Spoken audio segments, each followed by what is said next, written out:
All right. Make sure those fishnets aren't loose. I know. I don't see anyone with like the fishnets on this bottle. How come I have it? Special. Special. I'm special. I happen to walk into a grocery store after getting my filling replaced. Okay. So I'm a little numb. It's barely over MSRP. That's crazy. I've seen these things go for like $350, $400. Me too. And it was definitely not that price. So I snagged her. Then they wisened up, right? And they jacked the price up after that. So we're going to talk about this year's MICHTER'S 10 Year Go ahead, man. Rye. This is your video. You're the one who bought this and letting me taste it. So We cracked this baby open at a bottle share, and it was amazing from what I remember. It's had time to kind of wake up. That this has been, what, like a month? yeah, seriously, Sitting right? open. So You crack open the little ditty here, and it says, "We are proud to offer you our rare 10-year-old single barrel Kentucky straight rye." That's all it says. Give me Well- that. gonna let it chill here. Oh man. She's already nosing it, so I gotta go with it. It's like a bread fact. Like, not a bread. Hold on. Okay, you know what? Okay, listen.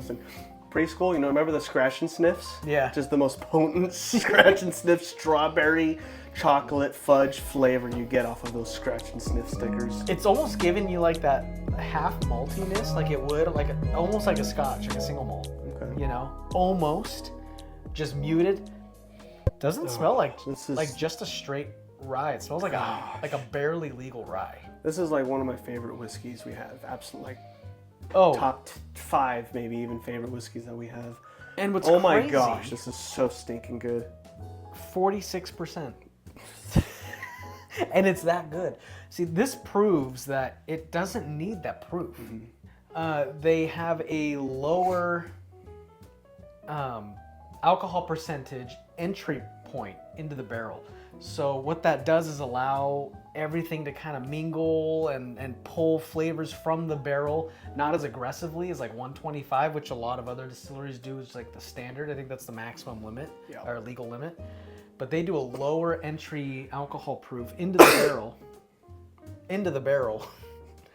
and that allows everything to kind of happen a little slower, a little more naturally. And then when it comes out, it's a lower exit proof, so they don't have to add as much water to get it down to here. So you still have all that flavor at a lower proof without as much water as you would with some of the other guys. So it's really a cool process. It's just special. It's special is what it is. I don't know too many other distilleries, at least of the big dogs. Actually, what's cool, what else is had in there actually is I noticed what's cool about this distillery. There's more. Is right there it says, "Please subscribe." Oh, So that's cool. That's- I thought that was kind of nice of them to throw that in there. thanks guys. Yeah, subscribe. Let us know what you think. Leave a comment. Yeah. But if I had to describe the nose, and it's really difficult because there's so much substance here. If I knew how much I liked this bottle before, I probably would have gone at that price point before, like just to have one. It's like Just $400 to have it. No, like 350 maybe like 300, 350, just to freaking have it and just. I wish I bought the other one. There's 2 on the shelf. No limit 1. They had no idea what they put out. Oh man, oh gosh, But I went back the next week. It was like the other one was still there. I still passed on it. Went the week after, it was gone. I'm like, okay, someone finally got it. Yeah. Someone's enjoying it. That's awesome. I'm going right on in, bro. Real quick, I'm back on the breadiness. It's kind of giving me Forester vibes. Where it's like that sweet bread on the nose. Very kind of doughy, I guess is the word. Like there's a lot of substance. It's thick on the nose. Pungent. And you get a little bit of red fruit in there too. That red fruit is so there. Now I want to go in.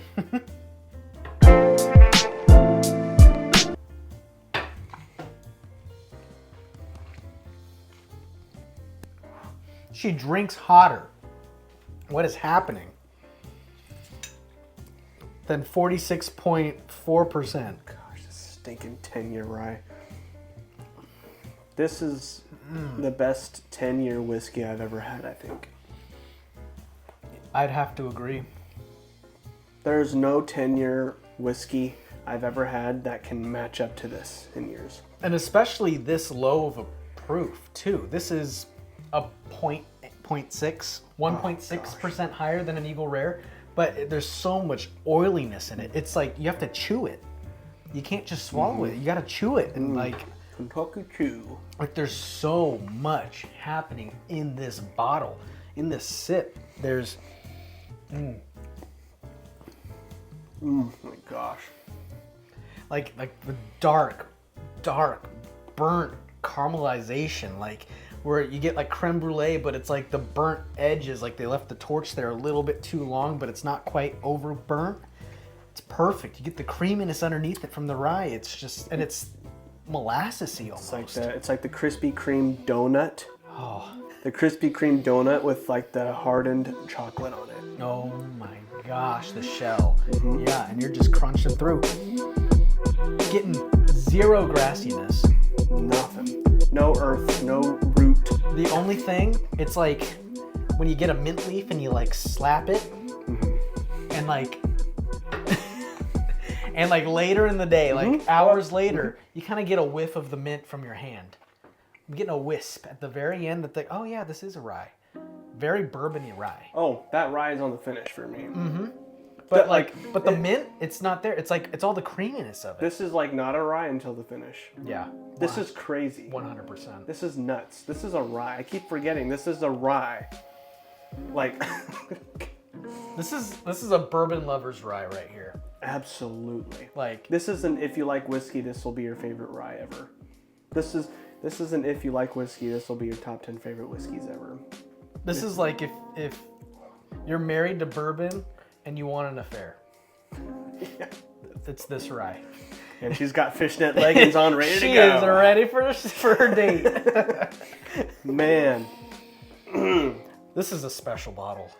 Yeah. 10 years old. It's not one. I think they kind of skip years as needed. If the whiskey's not good, they don't do it that year, kind of thing. MICHTER'S is really good on that. So I think there was a last year rye. I think there was. There was one for last year, I thought. Okay. I don't know about the year before. I think there was like a year or two span where they weren't doing it. Same with the barrel proof ryes and the toasted ryes. So, which is highly respectable. If it's not ready, they don't do anything that year. Yeah. That's super cool. I'm all for that. I mean, because then look what comes out of it. Exactly. It's worth it. Man. They can blend the other stuff into the straight ryes and all that good stuff, but it's just, like it's a masterpiece. It's artfully done. It's breakfast and dessert combined. Like what about it's second the first breakfast? meal of the day and the last. And it's not quite like desserty, like a finished whiskey. Like right, no. I would almost call these blood oaths like a dessert whiskey. Even midwinters, like that's something you could have after dinner and like go to bed to. But this is just like there's so much substance in there too, and you get the barrel now that it's opening up and oh gosh. The barrel's in there. You get like that. The body is just oak, and it carries everything through. Just blown away. Oh my gosh, that a 92.8 proof can do this to me. It can be this interesting. It goes for days in my mouth. Oh gosh. All right, so let's see. 95 proof, Buffalo Trace. No, we'll keep it even. Eagle Rare. Nowhere near as interesting forget as this. about it. Forget about What's it. more interesting than Eagle Rare? Russell's Reserve, right? And that's a 10-year. Debatable, but yeah. I think so. I think there's. I do too, but you know. You're gonna feel Okay, we're not talking about single barrel Eagle Rares. So Russell's Reserve, I feel like there's a little bit more roller coaster, whereas Eagle Rare is Eagle Rare. Like you get the classic Buffalo Trace notes. I don't understand how a 10-year that's about the same alcohol content can just take you for this much of a roller coaster. I do now, just because of their whole process, and it makes sense, I guess, but well done. That rye pepper. I'm getting the pepper You getting now. some peppercorn now? At the end. Like, the initial finish, it's just there. If you keep it on your tongue, peppercorn is there, and then it lays out to just a nice spread. sheet of just vanilla, toffee. And what's interesting, so another 10 year to go on about is, no, not that, the Old Forester 1924, right? This is pretty good, but my gosh, nowhere near still. And I'm an Old Forester fanboy, right? Oh, me too. I'm obsessed with Old Forester. I sing their praises. This is night and day.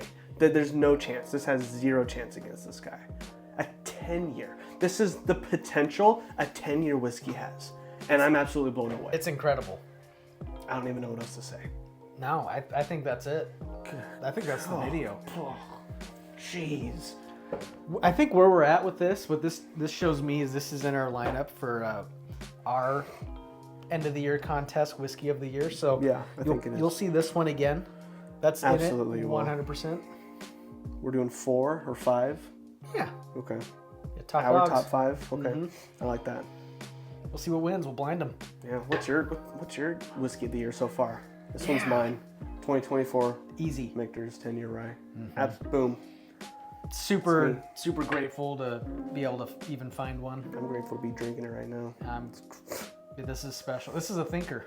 You have to sit down in a chair and really.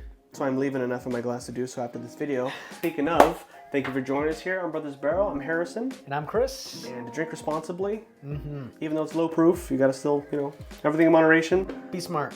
I'm gonna enjoy the crap out of this now. Bye.